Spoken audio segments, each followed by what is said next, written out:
প্রতিদিন ৩ ঘন্টা করে সপ্তাহে ৩ দিন ডিউটি, বেতন ৮,৫০০ টাকা। বেকারদের জন্য এমন একটি প্রস্তাব লোভনীয়ই বটে।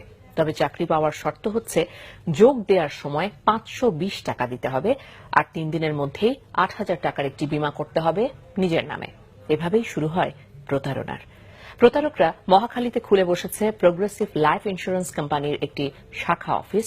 আর বিস্ময়কর ব্যাপার হচ্ছে, কোম্পানির প্রধান কার্যালয় বলছে তাদের কোনো শাখাই নেই মহাখালীতে। মিরাজ হোসেন গাজীর অনুসন্ধানের রিপোর্ট, ক্যামেরায় ছিলেন এম সেলিম।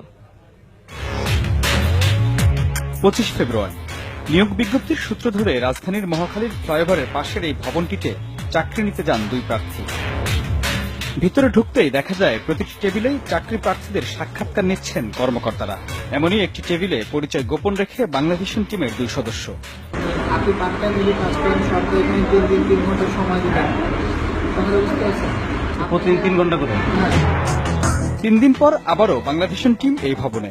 প্রধান ফটকে থাকা ব্যক্তির দেয়া খবরে হুড়োহুড়ি করে 6 তলার অফিস থেকে নামতে থাকেন সেই কর্মকর্তা। আমি আসতেছি 2 মিনিট, ওই উপরে লোক আছে, আমি 2 মিনিট আসতেছি। সিঁড়িতেই দেখা মেলে কয়েকজন চাকরি প্রার্থীদের, সাথে সাথে দ্রুত বের হয়ে যান এক ব্যক্তি। জব নিতে আসছিলাম, পরে 500 টাকা নিল, 520 টাকা নিল। দেখি না না না, আমি এখানে আসছিলাম, আমি এখানে আসছিলাম বাবা, দেখতে আসছিলাম। জানা যায় তিনি এই অফিসের প্রধান কর্মকর্তা। ভিতরে সেই আগের দিনের মতোই শিক্ষার্থীদের নানা প্রলোভনে আকৃষ্ট করা হচ্ছে, আর অফিসে সদ্য যোগ দেয়া প্রতারিতরাও আছেন টেবিলে। ইন্টারভিউ দিতে আসি, তখন 520 টাকা জমা নিয়েছে এবং একটা ইন্স্যুরেন্স করছি 5,300। 8,500 টাকা বেতন হবে প্রথমে, তাই আমরা আসছিলাম। কিন্তু বলছে যে বীমা করতে হবে অবশ্যই, দেন হচ্ছে আমাদেরকে জবে জয়েন করতে হবে। আমাদের লিখিত আর কি নিছে আমাদের এই বিষয়ে। প্রতিদিন প্রায় অর্ধশত চাকরি প্রার্থীর সাক্ষাৎকার নিয়ে তাদের কাছ থেকে হাতিয়ে নেওয়া হচ্ছে টাকা। গেল 2 মাস ধরে চলা এই প্রতারণায় এখনো কেউই পাননি কোনো বেতন।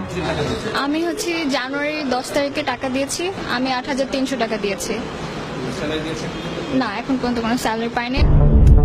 ভিতরে আছেন দায়িত্বশীল একজন মাত্র, তিনি বারবার ফোন করে ডাকছেন অন্য 2 কর্মকর্তাকে।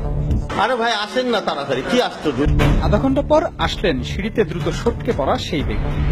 ভাই তো বলেন যে অফিসের কেউ না, আমি বুঝতে পারিনি। তার সামনেই প্রতারিত শিক্ষার্থীরা নানা অভিযোগ তুললেন। আমাকে তো বলা হয়েছে যে ইন্স্যুরেন্স করার পরে আমার জবটা কনফার্ম হবে। হ্যাঁ, ইন্স্যুরেন্স করায় দিতে হবে। আমি টাকা জমা দিয়েছি ফেব্রুয়ারির 1 তারিখে, আমাকে বলেছে এবার মধ্যে দিয়ে দিবে, মানে রিসিট একটা দিয়ে দিবে। জি, আমি দিয়েছি 15 ফেব্রুয়ারি। না না, আমাকে কোনো রিসিপ্ট দেয় নাই। অফিসটি থেকে বের হতেই 2 মিনিট সময় নিয়ে বাইরে যাওয়া সেই কর্মকর্তার দেখা মিলল পাশের গলিতে আত্মগোপনে। বাড়িতে খুঁজতে দিলাম, উপরে পাইলাম না তো, আপনার 2 মিনিট আসতেন না তো। চলেন যাই, বোধহয় সমস্যা কি। প্রোগ্রেসিভ লাইফ ইন্স্যুরেন্স কোম্পানির নামে এমন অনিয়মের বিষয়ে জানতে প্রতিষ্ঠানটির প্রধান কার্যালয়ে গিয়ে জানা যায়, মহাখালীর ওই শাখাটি বেশ আগেই বন্ধ করে দেওয়া হয়েছে। আমাদের কাছে যখন অভিযোগ আসে, আমরা শোনার সাথে সাথেই অফিসটা আমরা বন্ধ করে দিই। 1 জানুয়ারি পত্রিকায় আমরা তার ছবি সহ আমরা দিয়ে দিয়েছি। ওই প্রতারকদের বিরুদ্ধে মামলা করার প্রস্তুতি চলছে বলেও জানান এই কর্মকর্তা। আমরা যখন মিরাজ হোসেন গাজী, বাংলাভিশন, ঢাকা।